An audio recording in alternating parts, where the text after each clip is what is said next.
I'm going to try to summarize the problems that Ubisoft has been having lately in the past 4 or so years.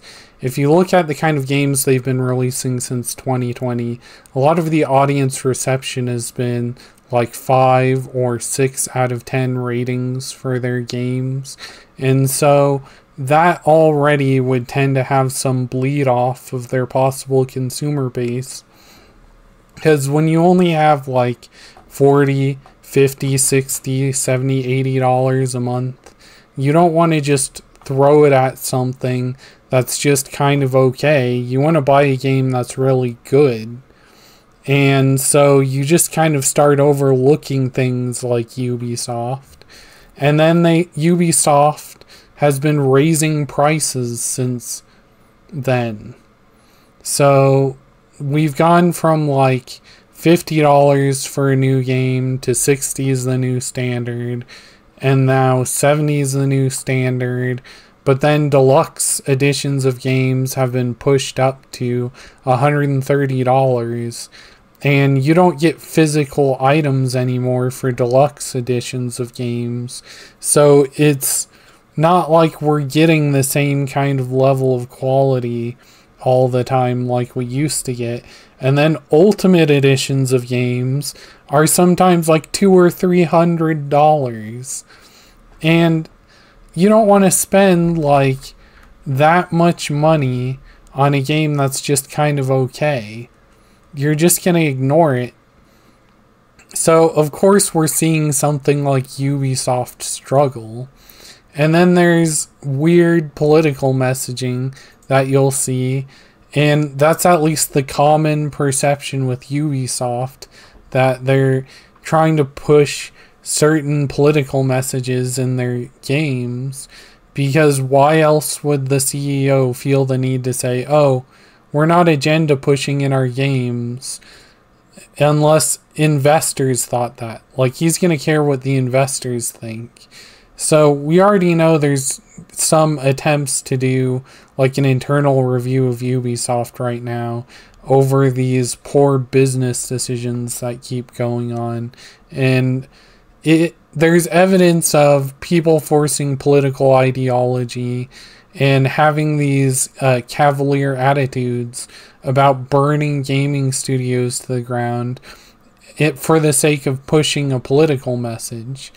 And the reason why they're okay with it is because when you're a game developer and you don't have any money invested into a project, it doesn't hurt you as much to work as a game developer.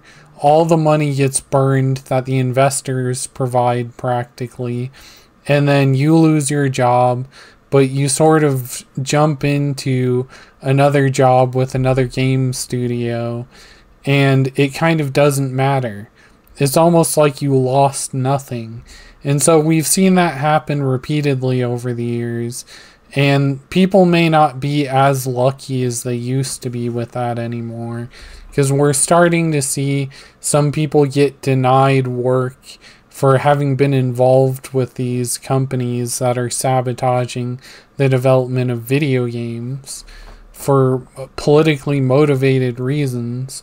And so you have these people who are focused on delivering political messages that, because that's their priority, when people start criticizing them and going, oh, I don't want to hear this stuff, I don't want your worldview specifically.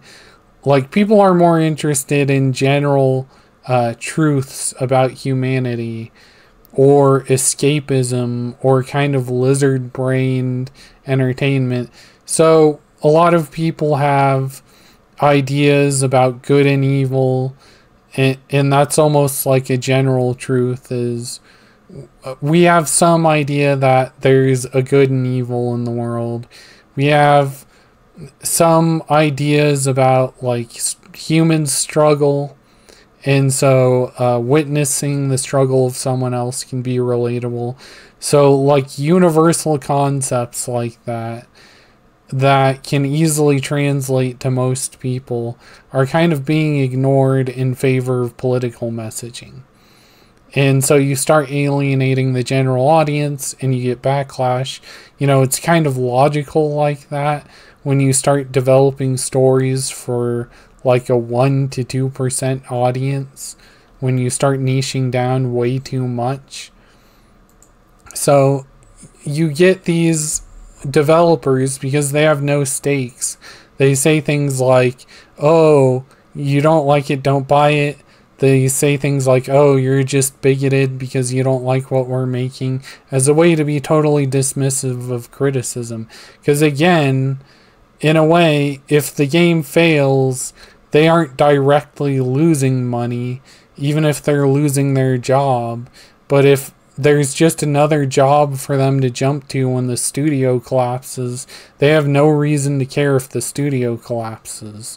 So that's why we've been seeing this pattern just repeat itself over the past, I think, 10 years. It's been particularly bad.